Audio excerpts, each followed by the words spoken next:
며칠 전에 식당에 갔다가 엄마하고 대학생쯤 되어 보이는 딸이 이렇게 이야기하는 걸 들었습니다. 오늘 홈플러스 갔어야 했는데, 오늘 한우 세일하는데. 지난해 홈플러스가 자금난으로 인해서 기업 회생 절차에 따라 매각 계획을 세웠다가 실패했습니다. 이미 홈플러스는 지난달부터 임시 휴업에 들어갔고 운영자금 마련이 어려워지니까 파산 가능성이 높아졌습니다. 근데 지난달 7월 달에 긴급 운영 자금을 얻어서 며칠 전부터 정식 영업을 재개한 거죠.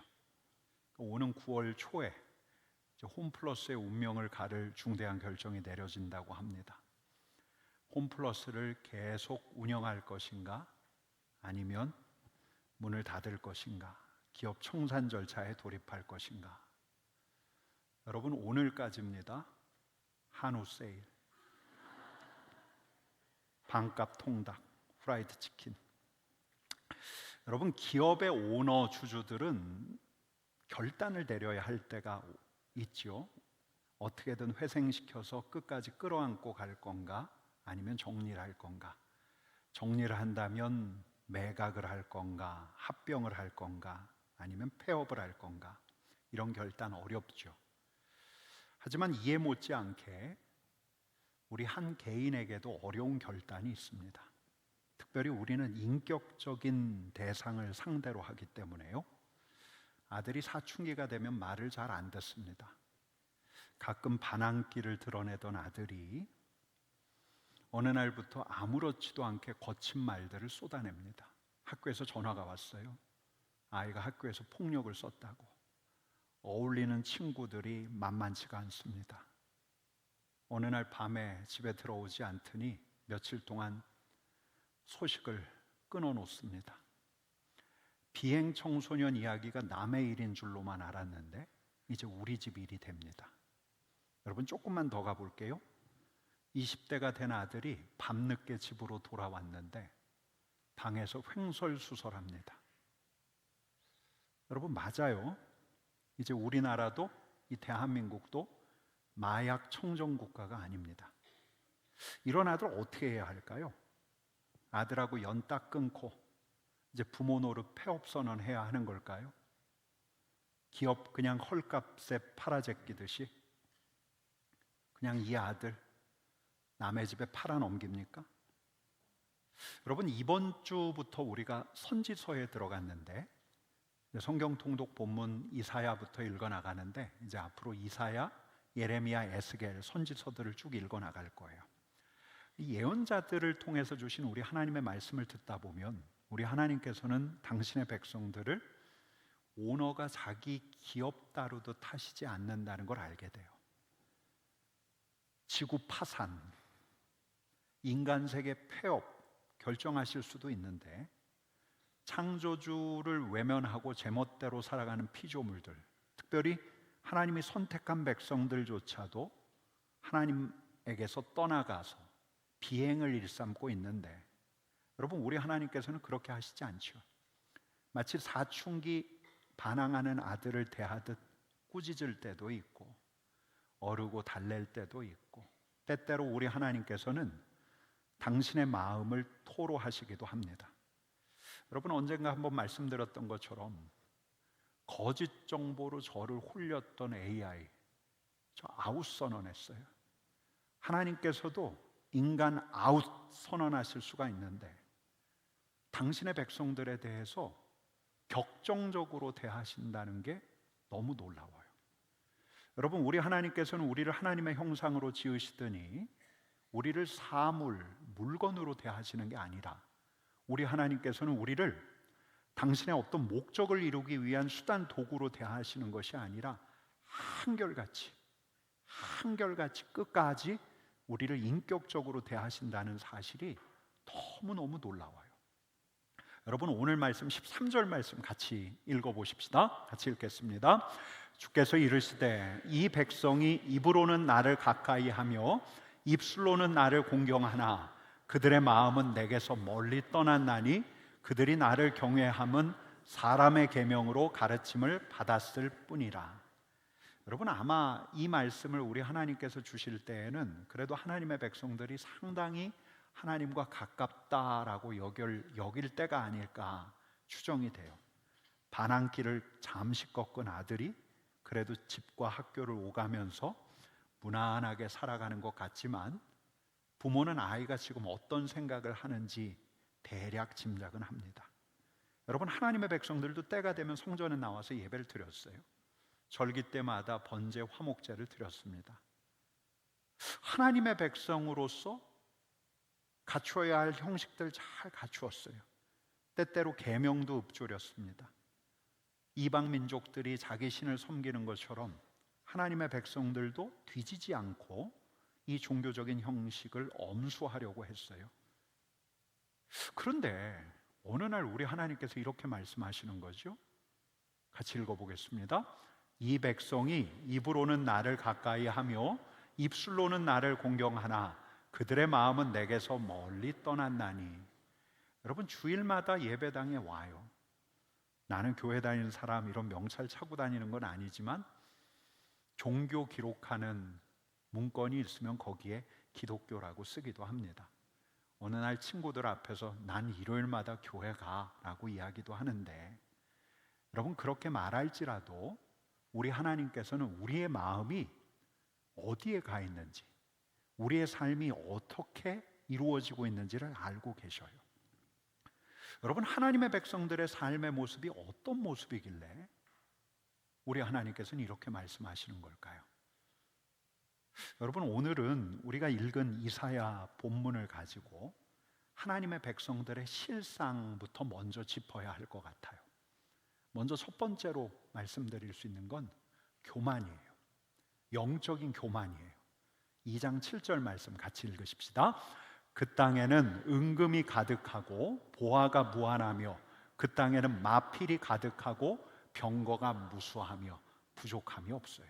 아니, 풍요롭기 그지없어요. 오늘날처럼요. 이게 얼마나 좋은 일이에요. 근데 그 다음 같이 읽겠습니다.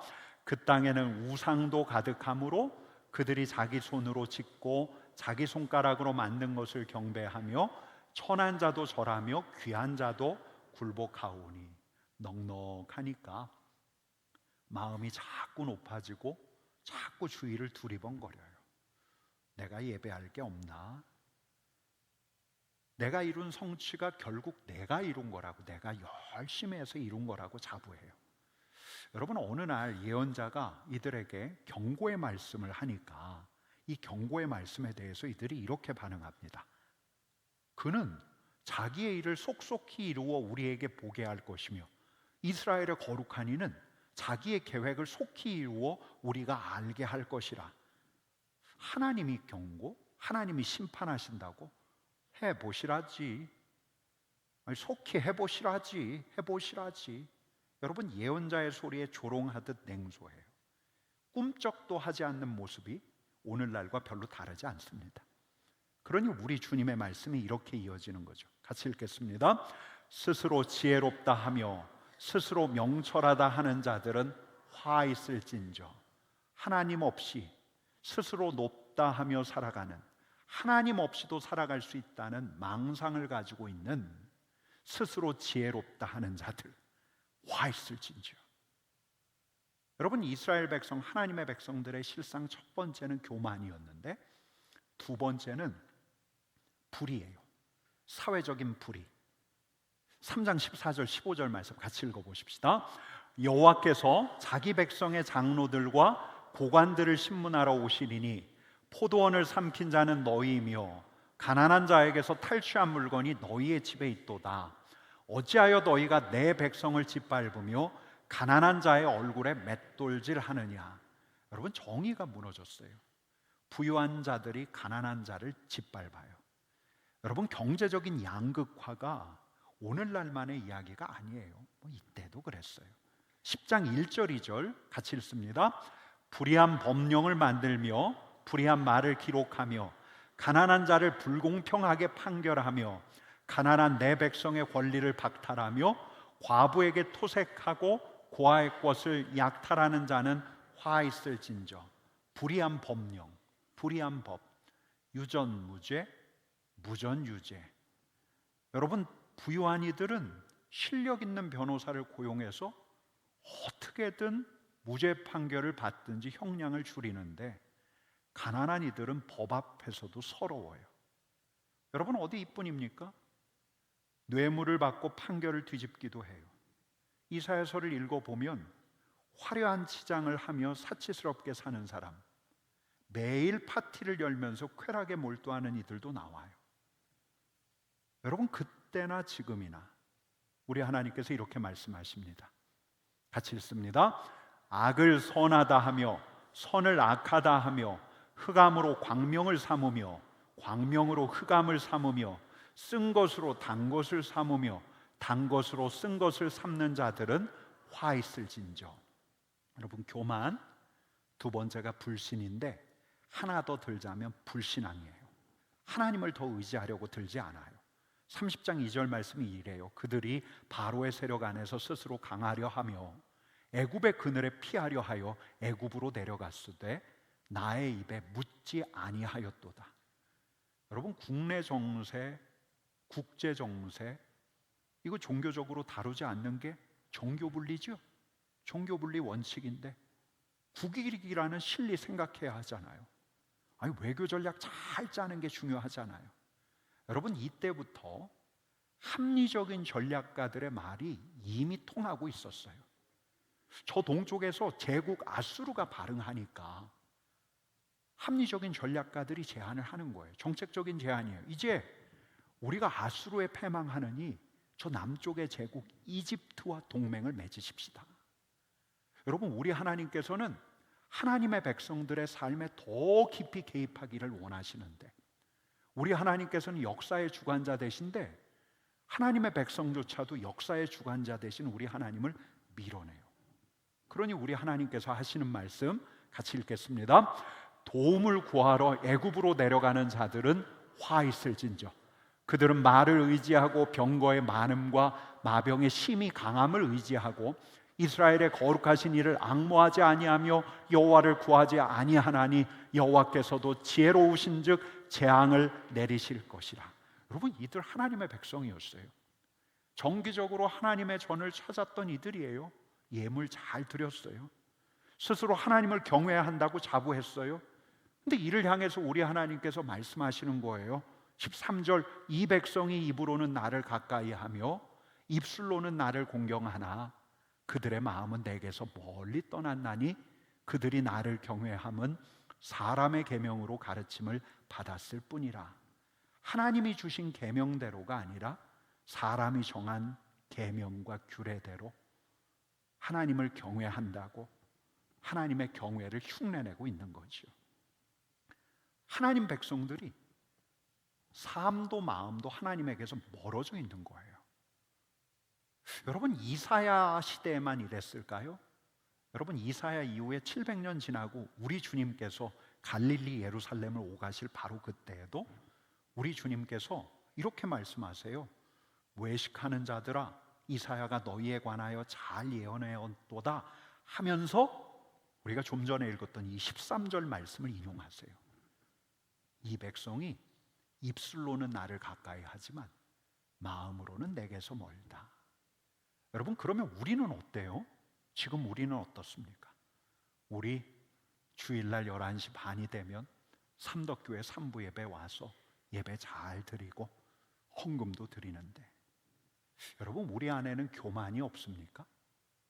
아니, 내 인생은 내 힘으로 끌고 가는 거지.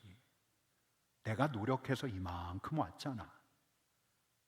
내가 열심을 다했기 때문에 다른 사람 게을러 터지게 나태하게 살 때 나는 치열하고 부지런하게 살아서 이만큼 왔잖아. 여러분, 우리 안에 불의가 없습니까? 그냥 세상하고 적당하게 타협하며 사는 거지. 아니, 내 문제가 걸릴 때 비로소 정의와 공정 문제를 제기하는 거 아닌가? 가난한 자, 고아 과부, 이건 국가가 책임지는 거고 나부터 챙겨야지. 여러분, 불신앙은 어떻습니까? 혹시 구하지만 구하더라도 진짜 믿지는 말 것. 아이들 양육, 취업, 회사 안에서의 프로젝트, 이걸 왜 하나님한테 물어요? 전문가한테 물어야지. 나라를 하나님께 맡긴다고요? 그건 기도말이지. 기도말, 기도할 때 하는 말이지. 나라는 정치가한테 맡겨야지. 이 나라는 미국한테 맡겨야지. 하나님, 하나님, 주여, 주여. 여러분, 이렇게 기도하지만 우리 하나님께서 우리의 모든 삶을 다스린다는 이런 말은 우리의 일상 안에서 절대로 번역될 수 없는 신앙적인 말로만 놔두기. 여러분, 하나님 편에서 이런 하나님의 백성들이 마음에 들지가 않는 거예요. 교만하게 주인 노릇을 하고 불의한 세계를 계속해서 확장해가고 더 이상 종교적인 이유 외에는 하나님을 찾지 않는, 여러분, 하나님께서 이 백성들에 대해서 어떻게 하셔야 할까요? 지구 폐업, 그냥 인간 아웃, 이런 선언을 하시고 끝내셔야 할까요? 여러분, 근데 오늘 본문 13절 다음 14절 말씀이 아주 특별합니다. 같이 읽어보십시다. 그러므로 내가 이 백성 중에 기이한 일, 곧 기이하고 아주 기이한 일을 다시 행하리니 그들 중에서 지혜자의 지혜가 없어지고 명철자의 총명이 가려지리라. 그러므로 그들이 마음이 나에게서 멀기에, 하나님의 백성이 하나님의 백성답지 않기에 내가 이 백성 중에 기이한 일, 그냥 기이한 일이 아니라 기이하고 가장 기이한 일을 다시 행할 텐데, 다시 행한다는 말은 이미 행하신 적이 있다는 말이지요. 언제요? 여러분, 이스라엘 백성들이 기억하는 기이한 일은 출애굽이에요. 출애굽. 특별한 하나님의 역사가 있었던 기이한 일, 이집트로부터 해방이 되어 그들이 자유자가 되었던, 하나님께서 10가지 재앙으로 이집트를 심판하시고 이스라엘 백성으로 홍해를 건너게 하시고 하나님의 백성으로 인치시고 이들로 진정 하나님의 백성이 되도록 가나안 땅까지 인도하셨거든요.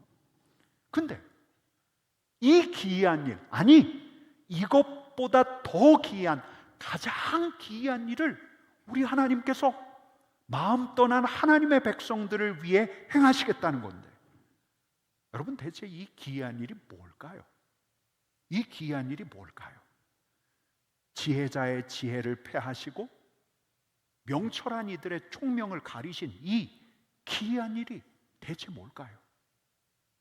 여러분, 오늘 본문 29장 13절 말씀을 아까 우리 주님께서 인용하셨다고 말씀을 드렸는데요, 14절은 사도 바울이 인용을 합니다. 여러분, 같이 읽어보십시다. 기록된 바 내가 지혜 있는 자들의 지혜를 멸하고 총명한 자들의 총명을 패하리라 하였으니 대체 뭘로, 어떤 일로? 여러분, 사도 바울이 이렇게 이야기합니다. 같이 읽습니다.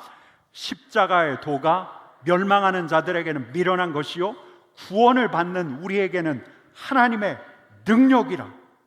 여러분, 우리 하나님께서 당신의 백성들을 위해서 교만하고 불의하고 하나님을 더 이상 바라보지 않는 이들을 위해서 행하신 기이한 일, 그 기이한 일이 뭐냐? 사도 바울이 이렇게 이야기해요. 십자가라고. 여러분, 고린도전서 1장 23절 24절 말씀 같이 읽겠습니다. 우리는 십자가에 못 박힌 그리스도를 전하니 유대인에게는 거리끼는 것이요 이방인에게는 미련한 것이로되 오직 부르심을 받은 자들에게나 유대인이나 헬라인이나 그리스도는 하나님의 능력이요 하나님의 지혜니라. 또 십자가, 어쩌면 거리끼고 또 그 얘기한다, 또 그 어리석은 이야기한다 라고 생각하시는 분이 있을런지 몰라요. 그러나 이 십자가야말로 지혜자의 지혜를 패하시고 명철자의 총명을 패하신, 가리신 우리 하나님의 기이한 일. 여러분, 신앙의 선배들은 결국은 다시 이 기이한 일로 돌아갔어요. 십자가에 달리신 그리스도 앞으로 돌아왔어요. 인생의 공경을 마주할 때, 해결이 안 되는 두려움과 불안이 있을 때, 자신의 중대한 앞날을 결정해야 할 때, 자신이 부르심을 받은 공동체의 앞날에 대한 중대한 결정을 해야 할 때 십자가에 달린 그리스도에게로 돌아왔어요. 사랑과 진리가 만나고 정의와 평화가 입맞춘 그 십자가, 불의한 자의 불의를 심판하되 불의한 자를 구원한 그 십자가 앞으로 다시 돌아왔어요. 여러분, 우리 위대한 신앙의 선배들은 한동안 그 나무 십자가 앞에 머물면서 우리 하나님께서 그들을 어떻게 대하시는가를 깊이 묵상하고, 그들의 삶이 또 그들의 공동체가 어디로 가야 하는가를 십자가 앞에서 헤아렸어요. 십자가 앞에서. 여러분, 몇 년 전 돌아가신 한 목사님은 매일 밤 침대에 누워서 예수님의 십자가를 떠올렸다고 해요. 십자가에 달리신 그리스도께 집중하는 거죠. 우리 하나님의 현재, 우리를 보시기 위해 우리 하나님께서 떠올리시는 그리스도의 십자가, 그 그리스도의 십자가를 마주하고 정서적으로, 감정적으로, 영적으로 그분께 연결되려고 할 때 십자가에 달린 그리스도께서 시공을 넘어서 그분 앞으로 다가오는 것을 매일매일 경험하곤 했대요.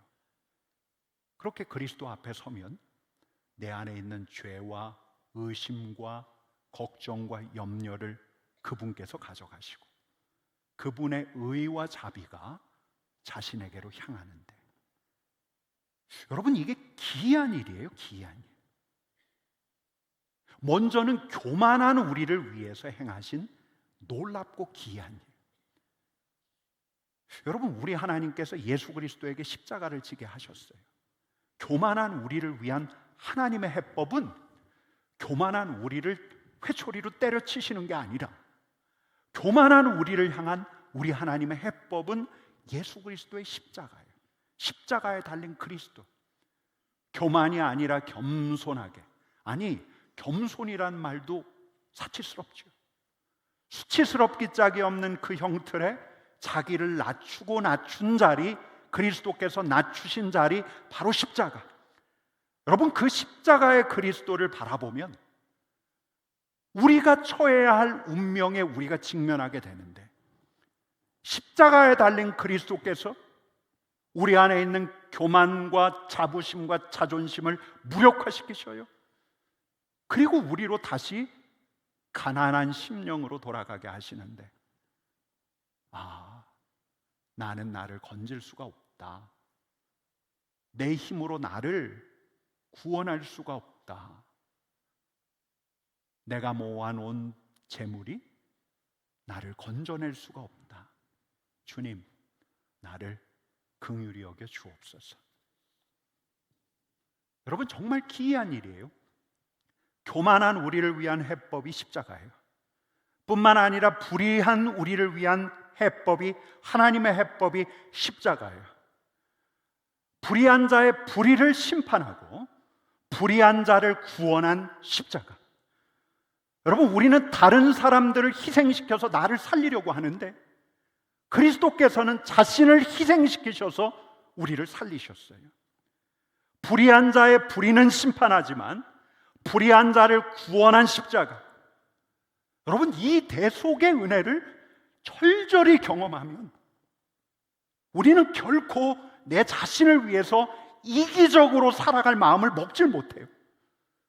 다시는 불의에 공모하거나 세상의 불의와 타협할 수가 없어요. 여러분, 이건 십자가에 대한 모독이에요. 여러분, 기이한 일이에요. 교만한 자들을 향한 해법이 십자가였고 불의한 자들을 향한 해법이 십자가였다면, 하나님을 신앙하지 않는 이들 불신앙에 대한 해법도 십자가예요. 예수님께서 그러셨어요. 예수님께서 십자가에 오르시면서 예수님과 함께 했던 제자들 의지하지 않으셨어요. 예수님을 수없이 따라다니던 그 무리들을 의지하지 않으셨어요. 로마의 유명한 정치가 빌라도가 공정한 판결을 해주기를 기대하지 않으셨어요. 당신의 뜻을 꺾으시고 아버지의 뜻이 이루어지길 바라며 십자가에서 끝까지 우리 하나님을 의지하셨어요. 여러분, 예수 그리스도의 십자가를 보면 우리가 누구를 의지해야 하는가를 십자가가 우리에게 일러줘요. 십자가의 그리스도를 바라보는 이들이라야 우리 하나님을 더 신뢰하게 돼요. 더 의지하게 돼요. 내가 해결할 수 없는 가장 근본적인 문제, 죄와 사망의 문제뿐만 아니라 나의 소소한 일상사까지도 우리 하나님께서 맡아주실 수 있다.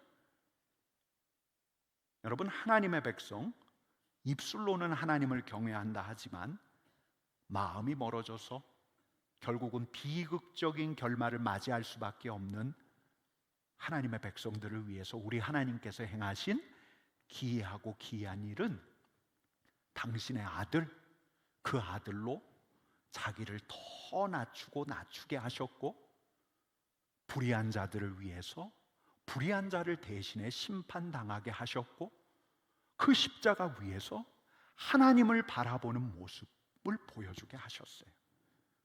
여러분, 우리가 십자가 앞에서 머물며 그리스도를 볼 때라야 우리의 교만이 가난해져요. 우리의 불의한 심령에 애통하는 마음이 생겨나요.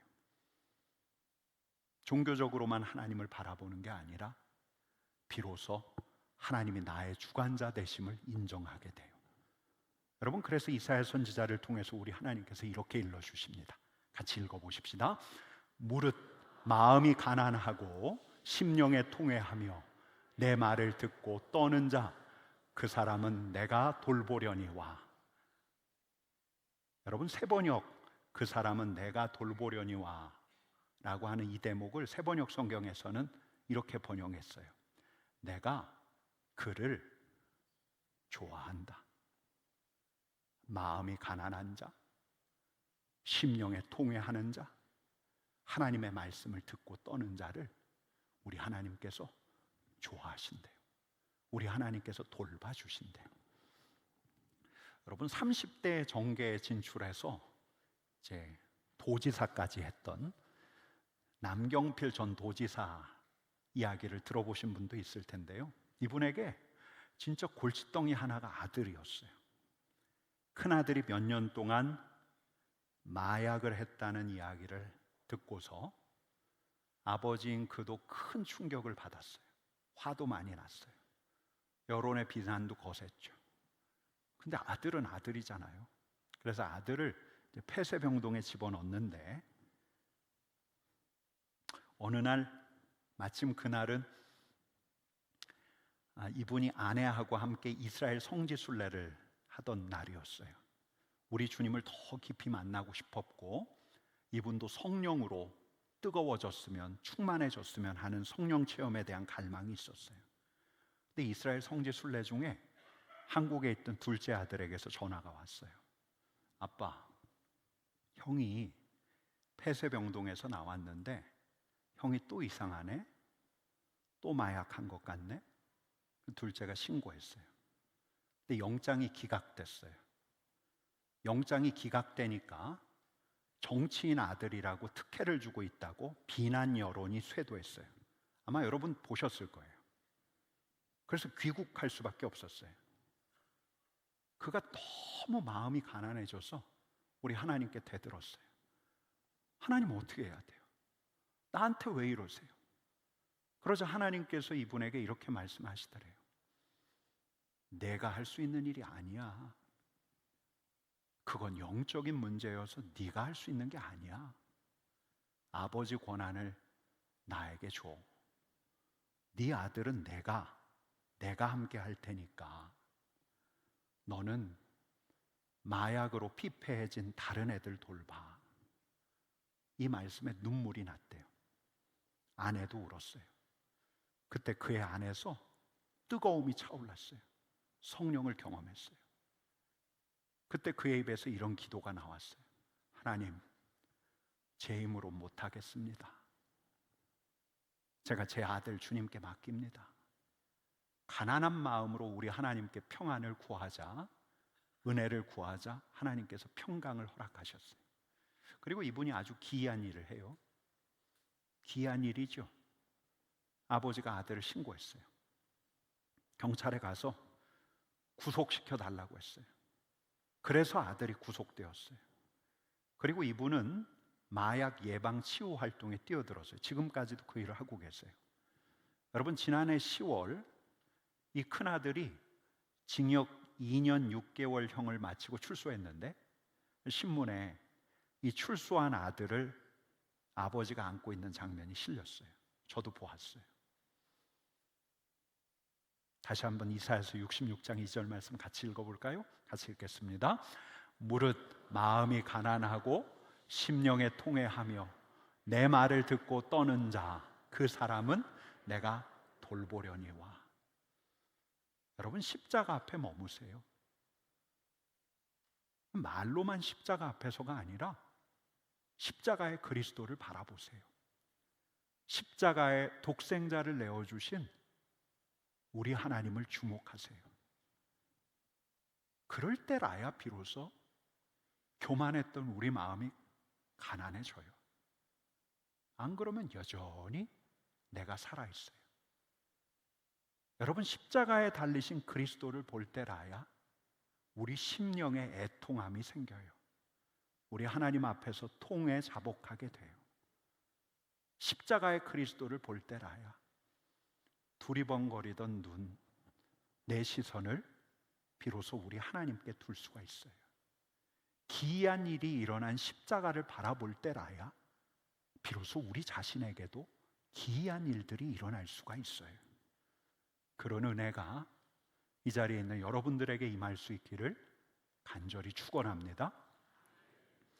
여러분, 저는 이 자리에 있는 우리 자신뿐만 아니라 우리 공동체도 그렇게 갔으면 좋겠어요. 우리 삼덕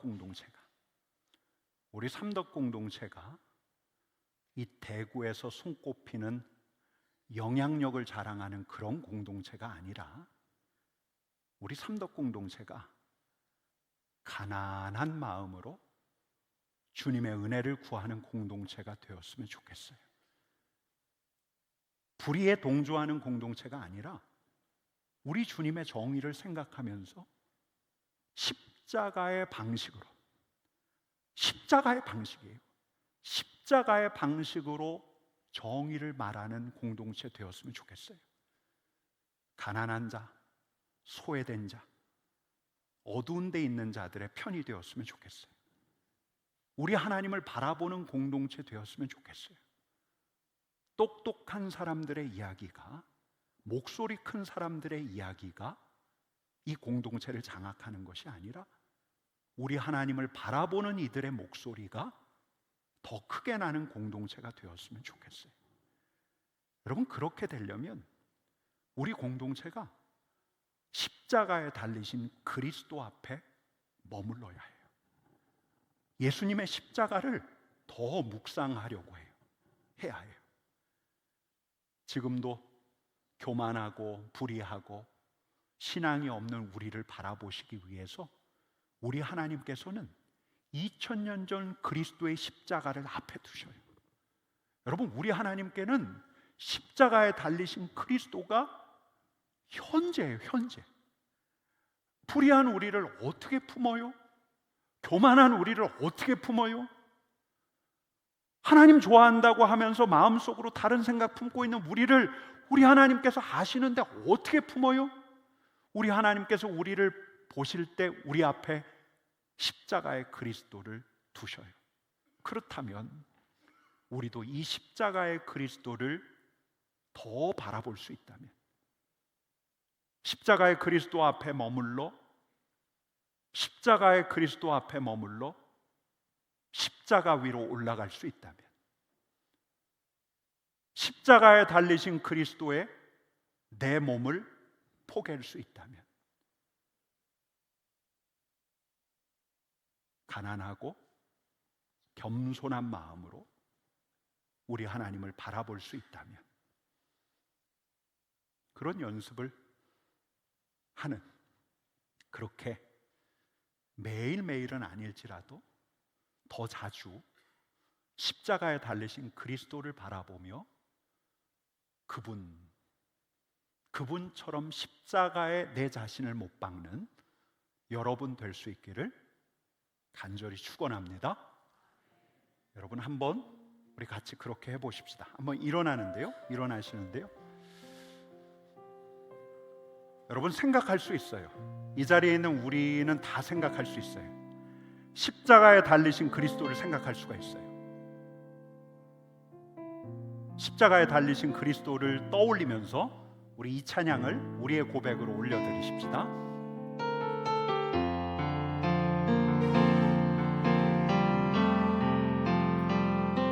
주 보혈 날 정결케 하고, 주 보혈 날 자유케 하니, 주 앞에 나 예배하는 시간, 나의 모든 것을 주께 드리네. 주의 손 날 위해 지키셨고, 주의 발 날 위해 박히셨으니, 이제는 내가 사는 것이 아니요 오직 주를 위해 사는 것이라.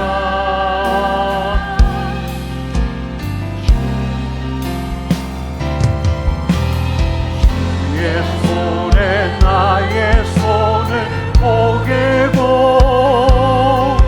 또 주의 발에 나의 발을 포개어,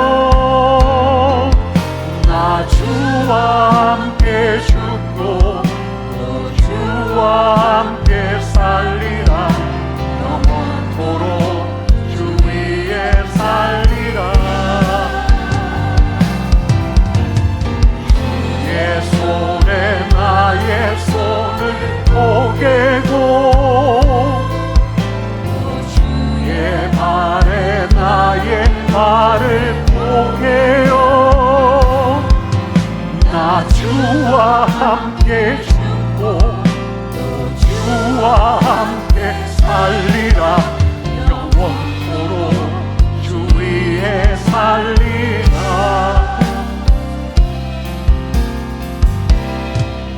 주 위에 살리라. 여러분, 이 시간 눈을 감고요, 우리 주님 못 박히신 십자가를 떠올리세요. 가난한 마음으로 십자가에 달리신 그리스도 앞에서 나의 교만과 나의 불의와 하나님을 신뢰하지 못하는 내 자신을 내어놓으세요.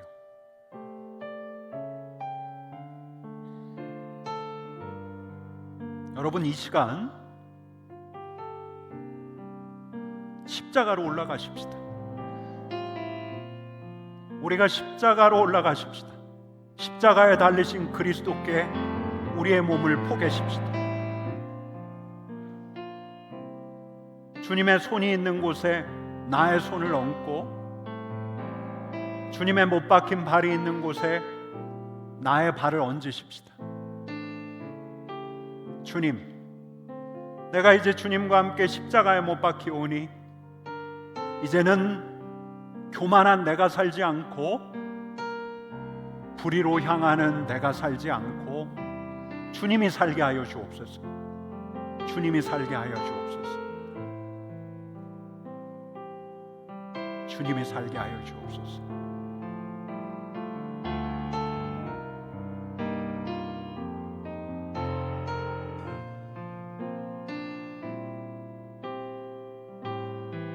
여러분, 이 시간 우리 잠깐 기도하십시다. 주님이 살게 하여 주십시오. 그리스도와 함께 내가 십자가에 못 박혔습니다. 주님이 살게 하여 주옵소서. 같이 기도하십시다. 같이 기도하십시다. 사랑과 은혜가 많으신 하나님 아버지, 가난한 마음을 주옵소서. 가난한 마음을 주옵소서. 하나님 앞에 설 때마다 가난한 마음으로 나오기를 원합니다. 통회하는 마음으로 나오기를 원합니다. 사람들 소리에 귀 기울이는 내 자신, 다시금 귀를 우리 하나님께로 열어 주님의 말씀을 듣고 주님의 말씀으로 살아가는 저 되기를 원하는데, 우리 하나님 함께 하시어 십자가를 바라보는 나에게 그 은혜를 허락하여 주시기를 원하고, 나의 교만, 나의 불의, 나의 불신앙을 가지고 가신 우리 주님과 더불어 우리 주님께서 인도하시는 대로 살아가는 주님의 백성 되게 하여 주옵소서. 주님, 진실로 그렇습니다. 매주 나와 우리 하나님을 예배한다고 하지만 다른 이들 앞에서 내세울 만한 나의 신앙의 경력들이 있긴 하지만, 주님, 우리 자신을 정직하게 들여다보면 우리는 입술로 주님을 경외한다 하지만 우리의 마음이 주님을 떠나 있을 때가 참 많습니다. 교만하고요, 불의와 타협할 때가 참 많고요, 하나님의 목소리, 하나님의 말씀에 귀를 기울일 때보다는 다른 이들 소리가 더 잘 들어옵니다. 십자가에 달리신 그리스도 앞에 서오니 나를 가난하게 하여 주옵소서. 통회하는 마음을 주옵소서. 우리 하나님을 바라보게 하여 주옵소서. 십자가에 못 박혀 그리스도와 함께 살아가는 길이 가장 복된 길이고 가장 우리 하나님의 인도하심을 받을 수 있는 길임을 이 자리에 있는 우리로 알게 하여 주옵소서. 예수님의 이름으로 기도드립니다. 아멘.